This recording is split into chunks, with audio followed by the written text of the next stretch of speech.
Bonjour, mardi 7 avril 2020. Voilà ce que je vois de ma fenêtre. La nature ne demande qu'à nous inviter en promenade. Mais non, c'est pas possible, c'est le confinement.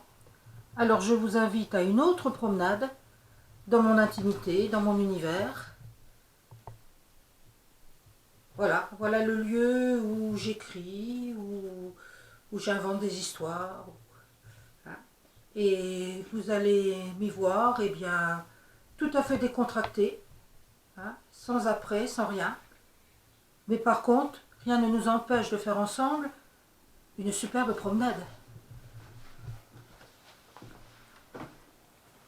Cette promenade, la voici. Ce que se disent les arbres.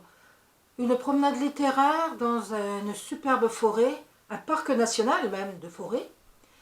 Ce livre a été fait par 14 auteurs de l'association Omar des écrivains, des poètes, des slameurs également, des auteurs de nouvelles, des confirmés, des débutants. Et chacun y a amené son style de vie, ses pensées, ses sentiments, son style. Et cela donne évidemment des récits très très différents. Alors, ce n'est pas la forêt telle que vous allez la voir dans la réalité. C'est celle que nous rêvons, c'est celle qui nous fait vibrer et celle qui nous révèle également. Alors, pour faire le lien entre toutes ces nouvelles, eh bien, j'ai écrit une promenade nostalgique. Cette promenade en forêt me ramène à des souvenirs, pas forcément heureux, mais que la forêt, justement, permet de sublimer. J'ai rencontré la forêt, elle m'a happé en quelque sorte, ailleurs, dans les Ardennes, pays d'histoire et d'histoire, de contes inspirés de la réalité et de récits inventés ancrés dans une solide géographie. Bref, impossible de démêler le vrai du faux. C'est peut-être ce qui m'a attaché à elle. Cette impression que toutes les idées, pensées, réflexions y étaient permises sans avoir besoin d'expliquer et d'argumenter. Voici ce qu'il me reste d'emblée de mes promenades passées dans les bois. Des récits de toutes sortes qui développèrent mon imagination, élargirent mon horizon et préparèrent mon cerveau à d'autres découvertes. Je me souviens. Ou plutôt, je reviens et revis plus d'un demi-siècle en arrière, un autre monde, un autre temps. J'ai 5 ans et c'est un de mes premiers souvenirs d'enfance. Je marche dans les pas de mon père, dans une forêt de feuillus. C'est l'automne, il fait un peu froid. L'air est humide, mais je me sens bien avec mes bottes de caoutchouc et mon cache-nez tricoté maison. Je foule aux pieds les feuilles tombées sur la mousse tendre. C'est agréable de sentir le sol meuble rebondir à chacun de mes pas enfantins. Il en sort une odeur forte que j'assimile à la terre. L'impression est si intense que durant toute ma vie, lorsque je dis forêt, je pense automne, feuilles brunes et humides et odeur sauvage de décomposition naturelle. Je suis fière d'être avec mon papa en forêt. D'ordinaire, c'est ma sœur aînée qui l'accompagne. Mais elle a disparu de l'univers familial. Elle n'est pas morte, juste très malade à l'hôpital, loin de chez nous. Je ne me pose pas de questions. Je n'ai pas vu arriver le malheur et je suis trop petite pour me rendre compte de sa gravité. C'est comme ça, c'est tout. Au fil des mois, des années peut-être, je comprendrai qu'elle a été trépanée, après avoir eu une mastoïdite, des termes barbares qui veulent dire elle a été opérée du cerveau dans une clinique privée parce que l'hôpital n'a pas voulu d'elle, parce qu'elle était en train de mourir et qu'il valait mieux la laisser avec sa famille. À la clinique, un grand professeur a fait une expérience qui l'a sauvée. Ça veut dire que c'est très cher et qu'il ne faut plus rien dépenser jusqu'à ce qu'elle revienne à la maison, plus tard, un jour, mais dans longtemps. Or, la forêt est particulièrement généreuse en automne. Nos expéditions avaient lieu le samedi après-midi qui réunissait 3 conditions sine qua non. Ni usine, ni entraînement de foot pour mon père, ni école pour moi. Mon père m'emmenait avec lui pour soulager un peu ma mère, de plus en plus dolente au fil des mois. J'apprenais naturellement à ses côtés comment cueillir des mûres sans me faire piquer, comment choisir les champignons comestibles, comment attraper les noisettes. Je m'initiais sans effort au nom des arbres à celui des animaux sauvages, communs dans les futaies. Mes préférés étaient les écureuils, avec leurs petites bouilles rigolotes et leur énorme queue touffue comme un manteau de fourrure et sans doute aussi douce qu'un nounours. J'aimais bien les oiseaux aussi, même s'il était difficile de les observer, car ils s'envolaient rapidement dès que je les approchais. Je n'avais pas peur des vipères, qui fuyaient à mon approche lorsque je tapais le sol avec un bâton. Bien sûr, je ne craignais pas du tout les couleuvres inoffensives. Je trouvais cependant injuste, alors qu'elles étaient plus gentilles, qu'elles soient moins jolies que les gros aspics bruns et tigrés à la tête rectangulaire. Quant aux orvets, brillants, ces sortes de lézards sans pattes, ces serpents de verre, ils me fascinaient dès qu'ils s'offraient nonchalamment à ma vue dans une mini-clairière, née d'un seul rayon de soleil qui avait trouvé au passage improbable dans la canopée touffue. Voilà. Et donc cette promenade nostalgique, coupée au milieu du roman, va permettre d'annoncer les autres récits. Alors des récits qui peuvent être très différents. Par exemple, avec Jonathan Gillot, nous avons un récit d'anticipation. La forêt, telle que j'espère, nous ne la connaîtrons pas dans quelques années pour nous, quelques siècles pour nos descendants. Espérons qu'on saura la sauvegarder.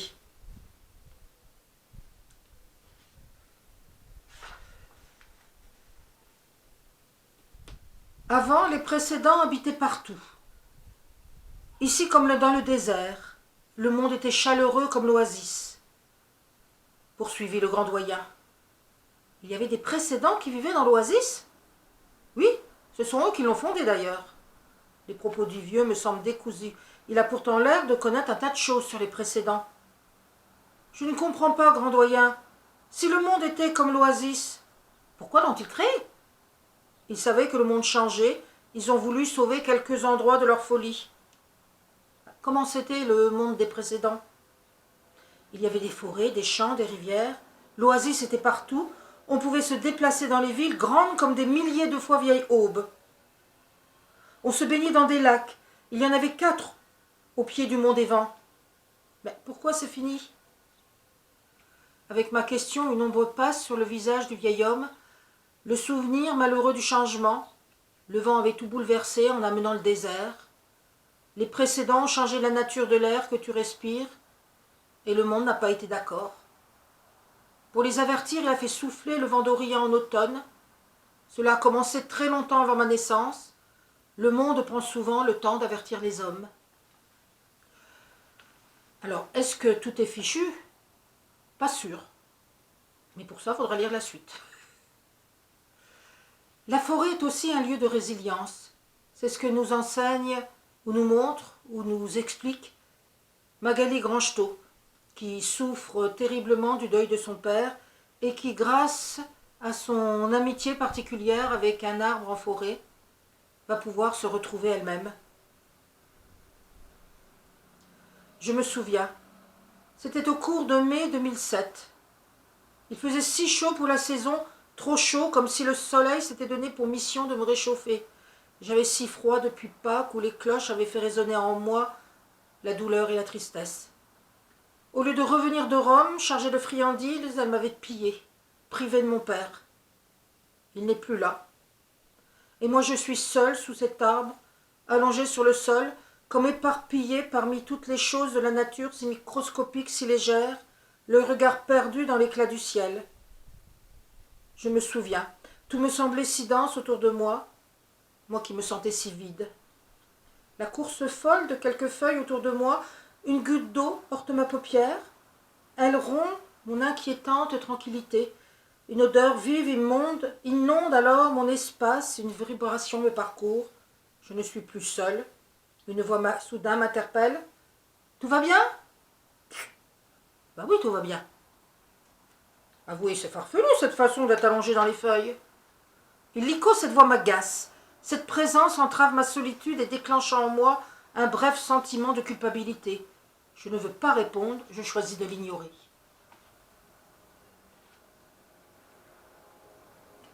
Certains lancent aussi des cris d'amour pour la forêt et également des cris d'espoir pour que toute cette beauté continue. C'est ce que fait Christian Moria, Miroir de l'arbre, dans une poésie. N'éteignez pas les arbres qui veillent cheveux de la nuit. Leurs cendres sont les ombres d'un feu que le cœur des brasiers hante, bien au-delà des incendies. N'éteignez pas les automnes amarrés aux rives des arbres. C'est entre les doigts des feuilles que chante la musique des aurores, l'âme des poètes et le dernier sourire des oiseaux. N'éteignez pas le miroir des arbres.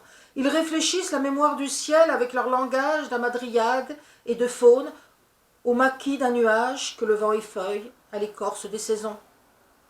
N'éteignez pas les arbres de l'univers qui pendent aux nervures des météores.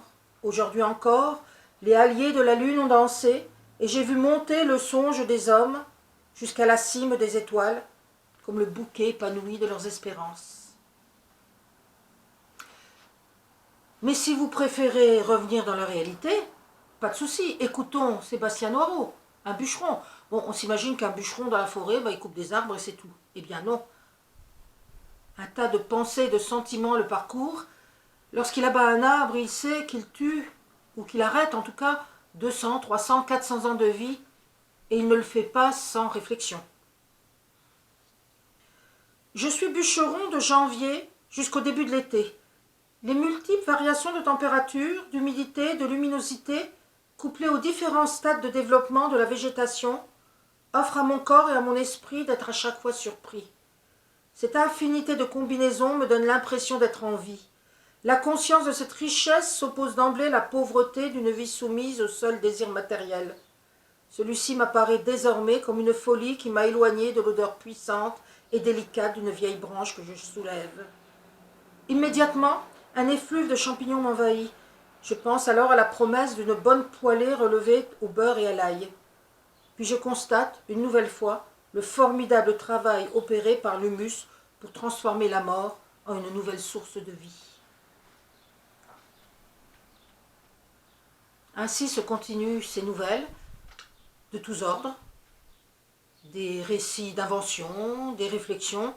Si vous voulez quelque chose de plus pédagogique, eh bien je vous invite à lire les enseignements de Ficart le blaireau, tels que nous les a relatés Rémi.